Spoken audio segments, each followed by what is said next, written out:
leta y'u Rwanda nanone na guverinoma y'u Rwanda bakoresheje iriya metode na strategie kugira ngo bahimbire abatutsi ibinyoma.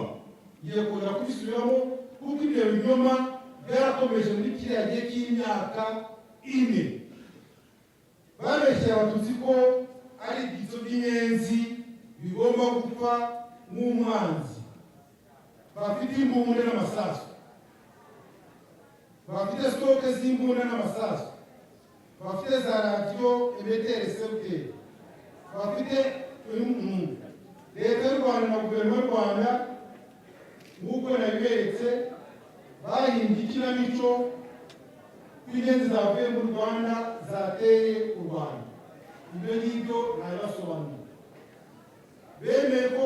Bemeye ko amategeko 10 y'abahutu yatangazwa akigishwa abaturage.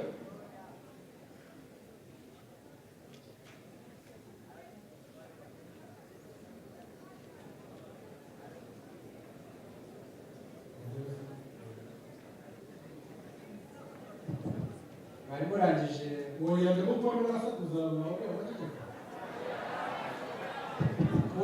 twumvikane mumenye ko twasomye amabwiriza tugenderaho. Mureke abanza arangize. Ku itariki ya 21 y'ukwezi kwa 9/1992 chef d'état-major aye Torres Salimana yabwiye abasirikare bose bo muri armée rwandaise umututsi mu Rwanda no hanze y'u Rwanda ari umwanzi. Iyo ideologie yari isanzwe yo guturuka mu 1963 uretse ko état-major yashyize mu nyandiko. Amashyaka ya MLND, PL Power, MDL Power n'amaliste zabo bigishije abayoboke babo umututsi mu Rwanda no hanze y'u Rwanda ari umwanzi ugomba gupfa.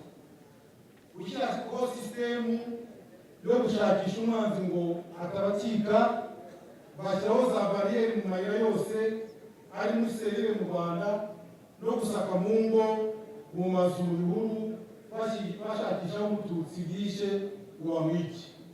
Iyo metode bayikoresheje kuva ku itariki ya 6 kugera mu kwezi kwa 1994 kugera ku itariki ya 4 y'ukwezi kwa 7 1994. Iyo metode niyo yatumye hapfa abatutsi benshi mu Rwanda, kuko bategetse abaturage muri seri kujya kuri izo bariyeri gukora amarondo mu ijoro ryose bashakisha umututsi ngo bamwice. Iyo metode bayise autodefense des communes, bayigisha kugira ngo amahanga atabamagana, ariko iyo metode yari igamije kurimbura abatutsi mu Rwanda kubera yuko bari bavuze ko umututsi ari umwanzi ugomba gupfa. Imbunda nazo zaratanzwe kuva ku itariki ya 1 y'ukwezi kwa 10/1990 zigamije kurimbura abatutsi. Za milisi zashyizweho za MLND na CDR kandi byari binyuranyije n'amategeko yo mu Rwanda. Bigishije interahamwe n'impuzamugambi guturuka mu 1959 abatutsi bamujyanaga mu bigo by'abihayimana, za kiliziya gatolika, amasengero, amashuri, bararokoka kuko abaturage batinyaga kwicira abatutsi muri ibyo bigo. MLND, CDR yigishije interahamwe n'impuzamugambi gutera ibigo by'abihayimana, za kiliziya gatolika, amasengero, amashuri, bakica mu gihe gito abatutsi bari. Iyo metode na strategie bayikoze guturuka ku itariki ya 7 y'ukwezi kwa 4 1994.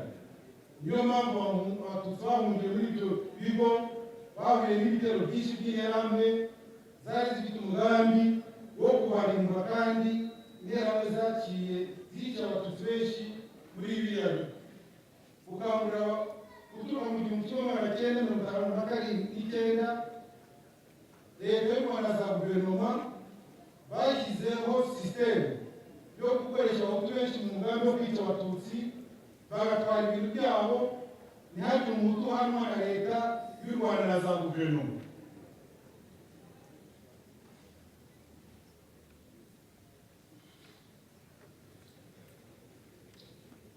Kubyerekeye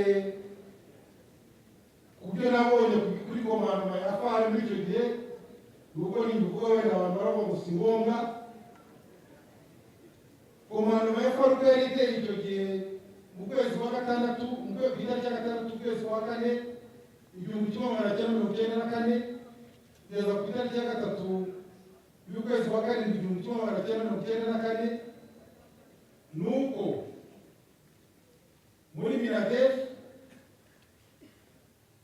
no muri Etat-Major harimo abaofisiye bakurikira: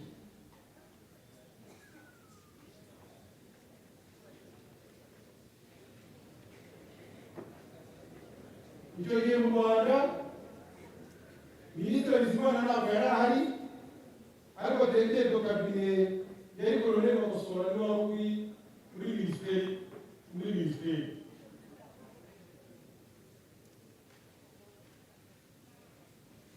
Muri Etat-Major harimo officers, hari Secretary Mutara na Secretary Jungwa.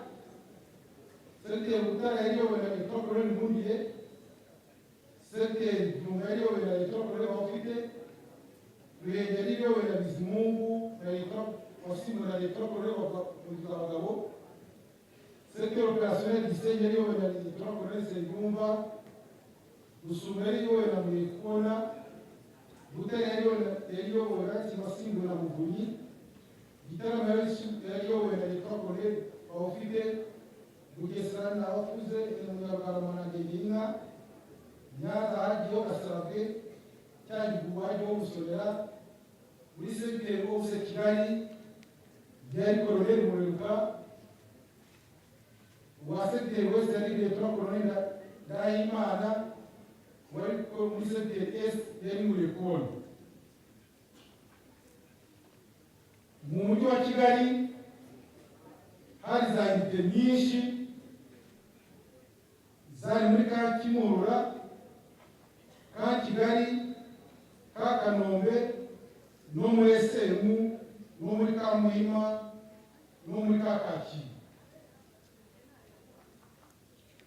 Ku byerekeye ubwicanyi, amashyaka yose ya MRND, CDR, MDR Power, PL Power n'inzego za leta zakomeje gukorera nazo mu mujyi wa Kigali muri iyo periode. Reaction ku byerekeye ubwicanyi bwakorewe abatutsi mu Rwanda muri icyo gihe, kuva ku itariki ya mbere y'ukwezi kwa cumi 1990 ku itariki ya 31 y'ukwezi kwa cumi na kabiri 1994, raporo zose zerekana yuko ubwicanyi bwakozwe na leta y'u Rwanda, guverinoma y'u Rwanda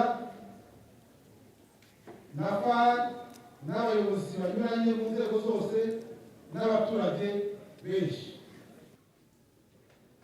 Nari chef wa fichier central mu mujyi wa Kigali.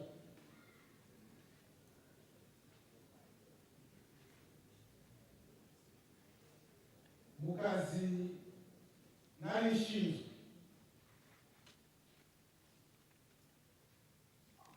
ka chef wa fichier central, guturwa ku itariki ya kabiri y'ukwezi kwa cumi 1990, nari major muri gendarmerie. Nakoreye raporo chef d'état-major wa gendarmerie na ministre w'ingabo ko nta mututsi nabonanye indangamuntu ya modeli ya kane yavugwaga bari barahimbye ko abatutsi bose bafite mu Rwanda. Icya kabiri, nakoze raporo ko nta stock z'indangamuntu modeli ya kane twasanze muri primori ya Sise Evariste ku Kicukiro no ku bandi batutsi bari barezwe na Service Centrale de l'Enseignement ya Présidence ko bazifite barimo kuziha abatutsi kugira ngo inyenzi nizibabona zibatandukanye n'abahutu. Nakoze raporo ko nta mbunda n'amasasu yabonetse yasanga mu Mututsi mu buryo butemewe n'amategeko, kuko hari abatutsi bari bafite imbunda bari barahawe na leta y'u Rwanda, ko nta sitowa z'imbunda n'amasasu zasanganywe abatutsi, ko nta radiyo n'imwe yasanganywe umututsi. Nagiye no kuri brigade ya Gikondo, nasanze imbunda barekanye kuri brigade ya Gikondo. Izo mbunda zari zishaje, zirimo amavuta, zari zibitse muri situwa, zari zibitse mu magazini ya Rume Rwandese. Twabajije abajandarume bari bahari, batubwira ko zazanywe n'abasirikari bo kwa Jede yayoborwaga na Lieutenant Colonel Senyumbu. Icyo gihe twahuriye n'abakozi bamwe bo muri za ambasade bari baje kureba izo mbunda. Twasanze nanone amaradiyo yari Igikondo bavugaga yuko bafatanya inyenzi nayo yarashaje atagikora ahubwo. Bavuga yuko abasirikare bo ku Gikondo batubwiye yuko ayo maradiyo yazanywe na serivisi yo kwa Jende yari yowe na Lieutenant Colonel Senyumbu. Izo raporo zahaye chef d'état-major wa Zanzaburi na ministre w'ingabo, ni nazo raporo nahaye procureur general Nkubito. Ikindi kuri iyo raporo uvuze ni wayishyikirije leta ya Habyarimana cyangwa ni leta yacu ubu? Nayishyikirije leta ya Habyarimana imbere kuyobora ku itariki ya kabiri no ku itariki ya gatandatu. Nkubito turabimuha, akaba ariho hatangiye na za ambasade turahahurira, batangira gushyira kuri presiyo Habyarimana ko arimo guhimbira abatutsi kugira ngo babone impamvu yo kubica. Ni byiza, sinzi niba ruranje ngo tukubaze ikindi. Ndacyakomeza ku byo wabwiye ko, ariko ganisha ku byo twakubashe, ku byo wowe wakoze ku giti cyawe. Ibyo narabikoze ku giti cyanjye nyine. Ibyo ngibyo ni raporo, ariko noneho tubwire muri jenoside ibyo uvugwa hari icyo wakoze. Nibyo ngiye kugira ngo ngereho nyine mubwire. Ngaho tubwire.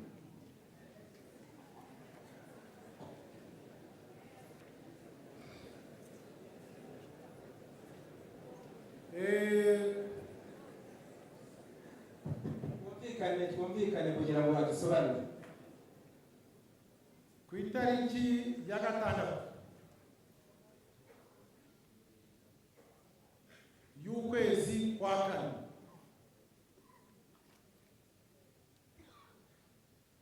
igihumbi kimwe magana cyenda mirongo icyenda na kane, icyo gihe nari komanda ka Muhima, nkaba na komanda groupe mobile hano muri Kigali.